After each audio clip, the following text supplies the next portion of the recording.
Innal hamdalillah nahmaduhu wa nasta'inuhu wa nastaghfiruhu wa natubu ilayh wa na'udzu billahi min shururi anfusina wa min sayyiati a'malina. May yahdihillahu fala mudilla lahu wa may yudlil fala hadiya lahu. Asyhadu an la ilaha illallah wahdahu la syarika lahu wa asyhadu anna Muhammadan abduhu wa rasuluhu la nabiyya ba'dah. Ya ayyuhalladzina amanu taqullaha haqqa tuqatih wa la tamutunna illa wa antum muslimun. Fa in asdaqal hadithi kitabullah wa khairul huda huda Muhammadin sallallahu alaihi wasallam wa syarrul umuri muhdatsatuha wa kullu muhdatsatin bid'ah wa kullu bid'atin dhalalah wa kullu dhalalatin finnar. Ma'asyiral muslimin, usikum wa nafsi bittaqwallah faqad fazal muttaqun. Sungguhnya syariat Islam syariat yang sempurna, memperhatikan kondisi masyarakat dari segala sisi aspek kehidupannya.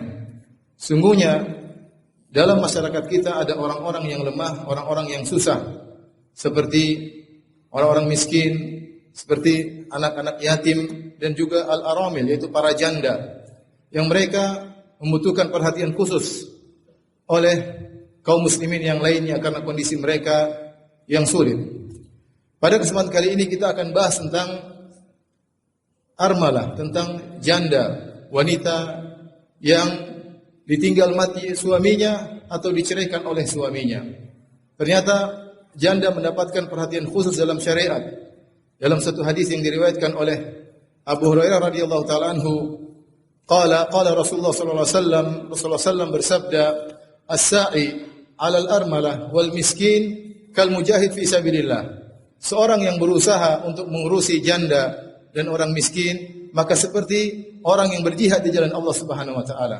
Ahsabuhu qal au kal qaim la yaftur wa qasaim la yuftir, atau seperti orang yang salat malam tidak pernah lelah, atau seperti orang yang berpuasa sunnah dan tidak pernah berbuka.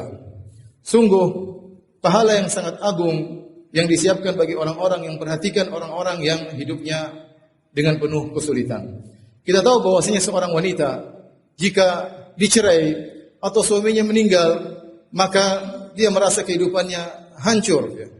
Dia merasa kehidupannya sangat sulit dan ujian sangat terberat bagi seorang wanita. Terlebih lagi, sebagian wanita ketika menjanda, maka tidak ada yang tertarik untuk menikahinya. Misalnya dia memiliki anak yang banyak, sehingga semua orang takut untuk mengurusinya dan mengurus anak-anaknya.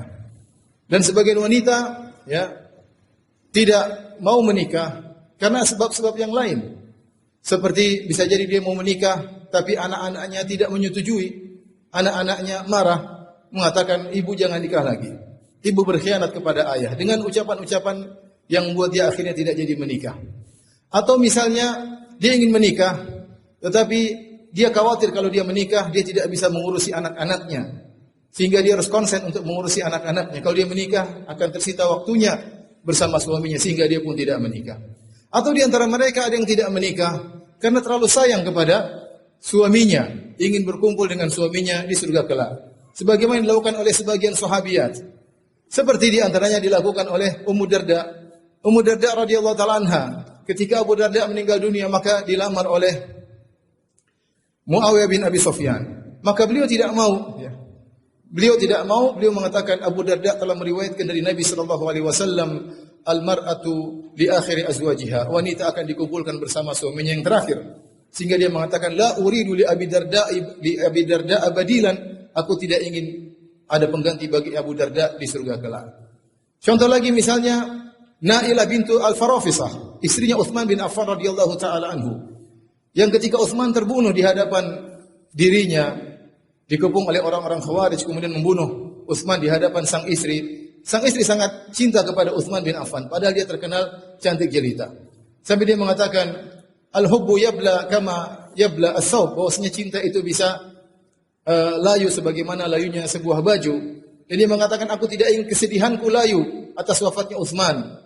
Maka orang-orang pun datang ingin melamarnya. Bahkan karena begitu sayangnya kepada Utsman, maka disebutkan dia pun mematahkan giginya agar orang-orang tidak tertarik dengan dia, karena dia ingin bertemu dengan Utsman radhiyallahu taala anhu. Jadi demikian juga seperti Rabab binti Imrul Qais, istrinya Al-Husain radhiyallahu taala anhu, ketika Al-Husain meninggal dia tidak mau menikah lagi. Intinya banyak sebab-sebab yang menjadikan wanita tersebut tidak dinikahi dan akhirnya menjanda. Maka syariat datang memberikan perhatian khusus kepada jenis atau model seperti ini. Bahkan syariat memberikan ganjaran yang sangat besar. Kita kembali kepada hadis Nabi sallallahu alaihi wasallam. Rasulullah SAW bersabda, "As-sa'i 'alal armalah wal miskin." Seorang yang berusaha untuk mengurusi janda dan anak yatim. As-sa'i yang mengurusi tidak harus dia yang memiliki uang. Tidak harus dia yang mengeluarkan uang.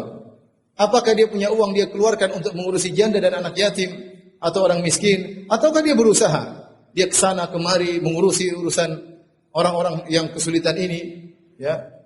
Maka dia akan mendapatkan pahala yang besar. Sebagaimana dalam hadis kata Rasulullah SAW, "Innallaha yudkhilu bis-sahmil wahid thalathata nafar."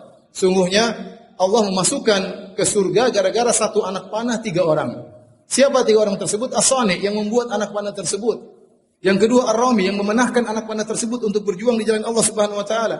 Yang ketiga Mumbilahu yang menyerahkan anak panah. Jadi dia mengoffer anak panah untuk dipanahkan. 3 orang dapat pahala masuk surga gara-gara satu anak panah.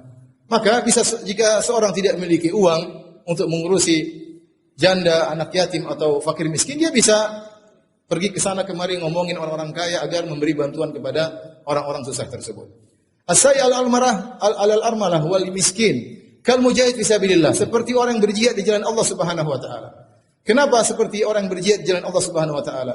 Karena orang yang berjihad dia berusaha untuk menghidupkan agama. Dari sisi ini, adapun orang yang berusaha untuk mengurusi anak yatim, janda dan fakir miskin, dia mengurusi kehidupan mereka agar mereka bisa terus bertahan hidup dengan kehidupan yang baik. Kemudian juga orang yang berjihad di jalan Allah, dia mengorbankan jiwanya atau hartanya atau waktunya. Demikian juga orang yang berusaha untuk mengurusi orang-orang miskin, dia mengorbankan waktunya sana kemari, ya, mengurusi, sehingga mirip dengan orang berjihad di jalan Allah Subhanahu wa taala. Bahkan Nabi SAW mengatakan, au kal qaim la yaftur, seperti orang yang salat malam tidak pernah letih. Au kas shaim la yuftir, seperti orang yang berpuasa yang tidak pernah berbuka. Siapa yang bisa beramal saleh seperti itu? Salat malam melulu, tidak pernah letih. Siapa yang mampu puasa sunnah setiap hari, tidak pernah berbuka? Ini semua menunjukkan bahwasanya al-ibadat al-muta'addiyah, ibadah yang bermanfaat bagi orang lain, afdalu minal ibadatil qasirah, lebih baik daripada ibadah yang terkait dengan diri sendiri. Artinya sekarang kalau seorang sudah melaksanakan kewajibannya, kemudian di masjid, dia baca Quran, atau ada yang panggil dia, kita bantu orang di sana, ada orang kesusahan. Mana lebih afdal? Dia baca Quran atau dia bantu orang? Lebih afdal dia bantu orang lain. Makanya dalam hadis kata Nabi sallallahu alaihi wasallam, la an amshi ma'a akhi fi hajatihi ahabbu ilayya min an a'takifa fi hadzal masjid syahran. Aku berjalan menemani saudaraku untuk mengurusi kebutuhannya, lebih aku sukai daripada i'tikaf di Masjid Nabawi selama sebulan. Kenapa? Karena i'tikaf kebaikannya kembali kepada diri sendiri. Adapun mengurusi orang lain, kebaikannya kembali kepada banyak orang. Oleh karenanya Rasulullah SAW menyatakan bahwasanya orang yang bantu para janda akan mendapatkan pahala yang sangat luar biasa, seperti orang berjihad di jalan Allah Subhanahu wa taala, atau seorang yang berpuasa tidak pernah berbuka, atau seorang yang salat malam tidak pernah letih. Aqulu qouli hadza astaghfirullah li wa lakum wa lisal muslimin min kulli dhanbin wa khati'ah fastaghfiruhu innahu huwal ghafurur rahim.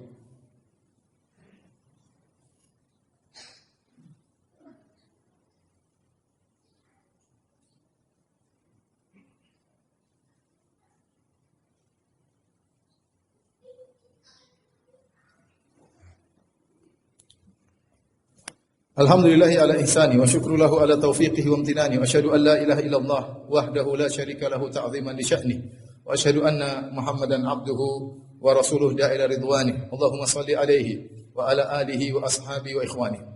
Saya bacakan perkataan Ibnu Battal rahimahullahu taala, salah seorang ulama dari mazhab Malikiyah yang punya kitab Syarah Sahih Al-Bukhari.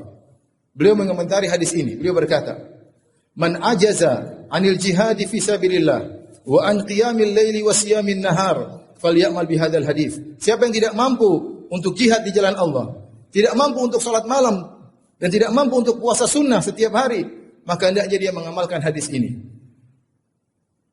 Wal yas'a 'alal aramil wal masakin, hendaknya dia berusaha untuk mengurusi para janda dan mengurusi orang-orang miskin.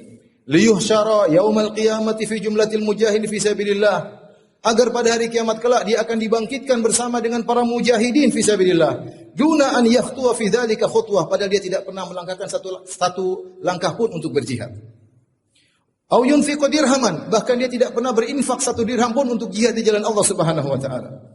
Au yalqa aduwan yarta'u bi liqa'ihi, atau dia bahkan dia tidak pernah bertemu dengan musuh yang menggentarkan, tidak pernah melangkahkan kaki untuk berjihad, tidak pernah menyumbang meskipun 1 keping dirham, bahkan tidak pernah bertemu dengan musuh. Namun dia bisa dikumpulkan pada hari kiamat bersama orang-orang berjihad di jalan Allah Subhanahu wa taala dengan mengamalkan hadis ini.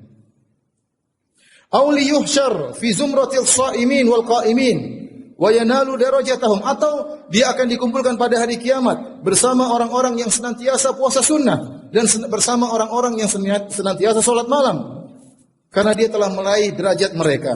Wa huwa ta'imun nahar, padahal dia selama hidupnya selalu makan di siang hari, tidak pernah puasa sunnah. Na'imun lailahu ayyama hayatihi, padahal di malam hari tidak pernah salat malam, tidur melulu. Tidak pernah salat sunnah, salat malam tidak pernah. Tetapi dia membantu para janda dan orang miskin.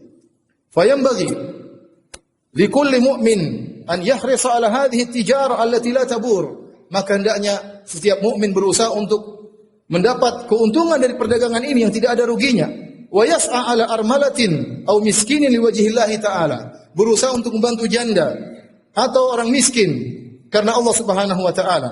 Fayarbah fi tijaratihi darajatil mujahidin was-shaimin wal qa'imin min ghairi ta'abin wala nasabin, maka dia akan meraih, dia akan beruntung dalam perdagangannya dengan mencapai derajat para mujahidin, derajat orang-orang senantiasa berpuasa sunnah, derajat orang-orang yang senantiasa salat malam, min ghairi ta'abin wala nasabin, tanpa letih dan tanpa lelah. Wa dzalika fadlullahi yu'tihi may yasha, dan inilah karunia yang Allah berikan kepada siapa yang Allah kehendaki.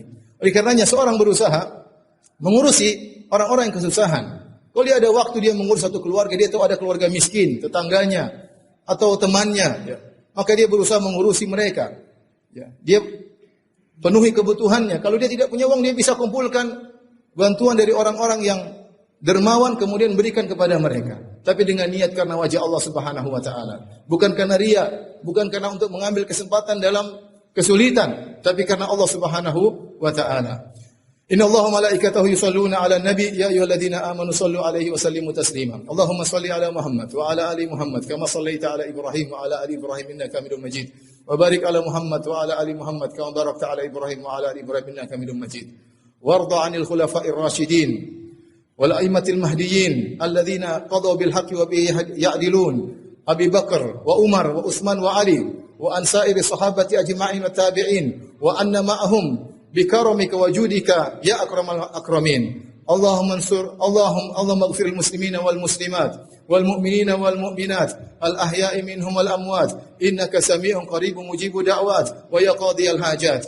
اللهم آت نفوسنا تقواها وزكها أنت خير من زكاها أنت وليها ومولاها. اللهم إنا نسألك حبك وحب من يحبك وحب كل عمل يقربنا إلى حبك. اللهم إنا نسألك فعل الخيرات وترك المنكرات وحب المساكين وأن تغفر لنا وترحمنا وإذا أردت بعبادك فتنة فاقبضنا إليك منها غير مفتونين. ربنا آتنا في الدنيا حسنة وفي الآخرة حسنة وقنا عذاب النار وأقيموا الصلاة.